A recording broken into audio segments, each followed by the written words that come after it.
مرحبا لكل متابعيني وإن شاء الله تضلوا بخير وصحة على طول. رجعت لكم بوصفة خبز من أحلى وأشهى أنواع الخبز.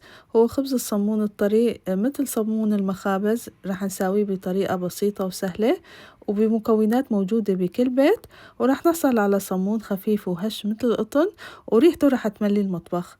تابعوا معي الفيديو خطوة بخطوة لشوفوا الطريقة بالتفصيل، وفضلا لا تنسوا اللايك والشير وتفعيل زر الاشتراك والجرس ليصلكم كل جديد.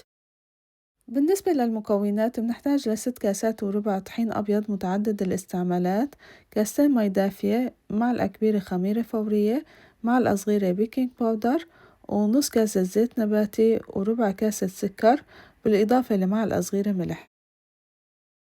بالبداية بضيف المي الدافية، بضيف السكر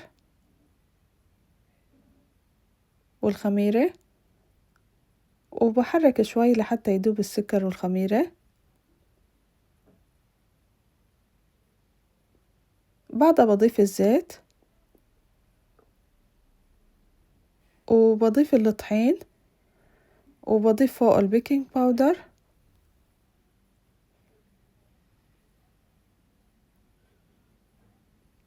والملح، وبعجن كل هالمكونات على العجانة. طبعا ممكن تعجنوا بإيدكم وبتطلع العجينة بنفس النتيجة، بس اللي عنده عجانة بتكون أريح بالعجن. طبعا إذا حسيتوا العجينة طرية فممكن تضيفوا لها شوية طحين، أما إذا كانت ناشفة فممكن تضيفوا لها شوية مي حسب نوعية الطحين اللي عندكم. وبنعجن لحتى نحصل على عجينة طرية. بدهن الصحن بالزيت اللي بدي أحط فيه العجينة، وهي عجينتي. لاحظوا طراوة العجينة. بدهن كمان سطح العجينة بشوي من الزيت لحتى ما تنشف، وبغطيها وبتركها بمكان دافي لحتى تختمر ويتضاعف حجمها حوالي ساعة.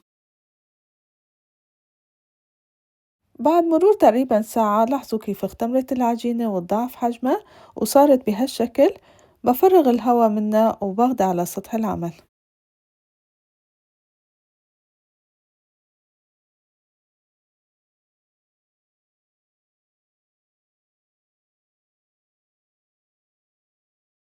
برش شوية طحين بالمكان اللي راح أحط فيه العجين، وبقطع العجينة لقطع متساوية، وفيكن تكبروا وتصغروا الحجم حسب الرغبة.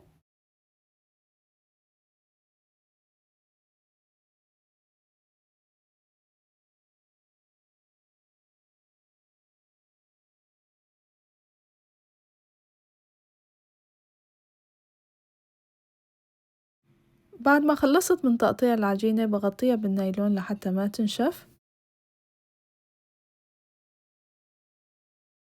باخد قطعة عجين وبرش شوية طحين وبفرد العجينة وبحاول أسويها بشكل متطاول تقريبا مستطيل.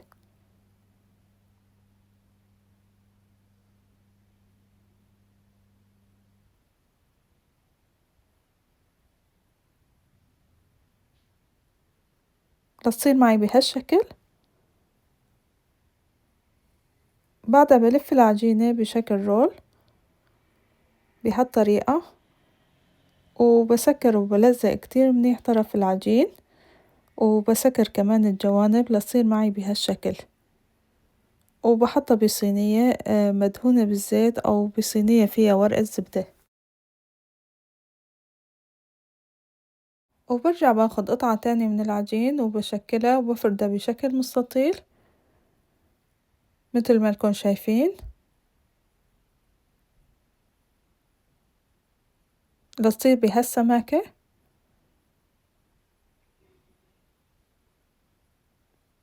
وبلفها رول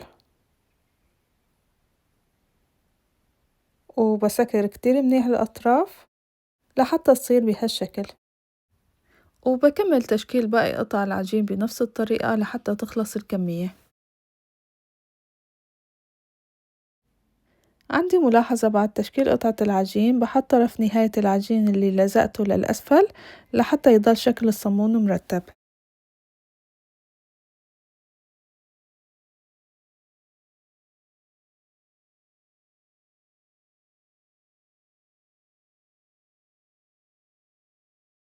وهيك خلصت من تشكيل قطع الصمون وصاروا بهالشكل.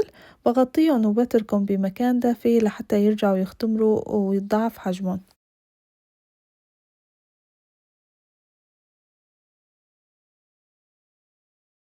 بجهز خليط التلميع اللي راح يعطي لون حلو للصمون. عندي صفار بيضة بضيف فوقها ربع معلقة صغيرة خل أبيض وحوالي معلقة كبيرة حليب سائل، وبخلطهم كتير منيح مع بعضهم، وهيك صار الخليط جاهز. بعد مرور تقريبا نص ساعة لاحظوا كيف اختمرت عجينة الصمون وتضاعف حجمهم.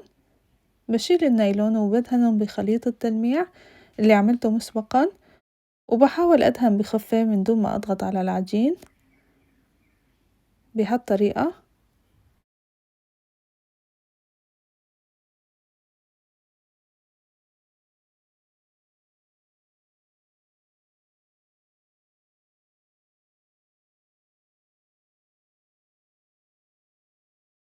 وبالنهاية برش السمسم على الصمون، أو ممكن تتركوه سادة متل ما بتحبوا، بس السمسم راح يعطي طعم وشكل أحلى للصمون. بحمل الفرن قبل بربع ساعة على درجة الحرارة 200، وبعدها بطفيه من فوق وبخليه شغال بس من تحت، وبدخل الصينية على الرف الوسط لحتى ياخد الصمن لون من تحت حوالي ربع ساعة، وبعدين بطفيه من تحت وبشغل الفرن من فوق حوالي 5 دقايق، طبعا مع المراقبة لأنه بياخد لون بسرعة.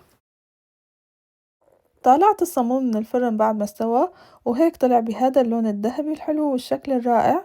بغطيه وهو سخن فورا بقطعة قماشة لحتى يحافظ على طراوته. برد الصمون وصار جاهز للتقديم. لاحظوا طراوة العجينة وليونتها، ومهما ضغطنا على العجينة بترجع لشكلها، وهذا دليل على طراوتها. ولاحظوا العجين من جوا كيف طالع قطني وخفيف وما فيه تعجين أبدا. وصفة الصمون رائعة، ممكن تحضروا فيها أطيب سندويشات لأولادكم على المدرسة، وتحشوها بحشوات متنوعة، ممكن بالجبنة أو المرتديلا أو أي شي انتو بتحبوه. ولهون وصلت لنهاية وصفتي لليوم، بتمنى تكون وصفتي عجبتكن، وإذا عجبكن الفيديو فضلا لا تنسوني من اللايك والشير وتفعيل زر الاشتراك والجرس ليصلكن كل جديد. وتحية مني أنا نور، مع السلامة.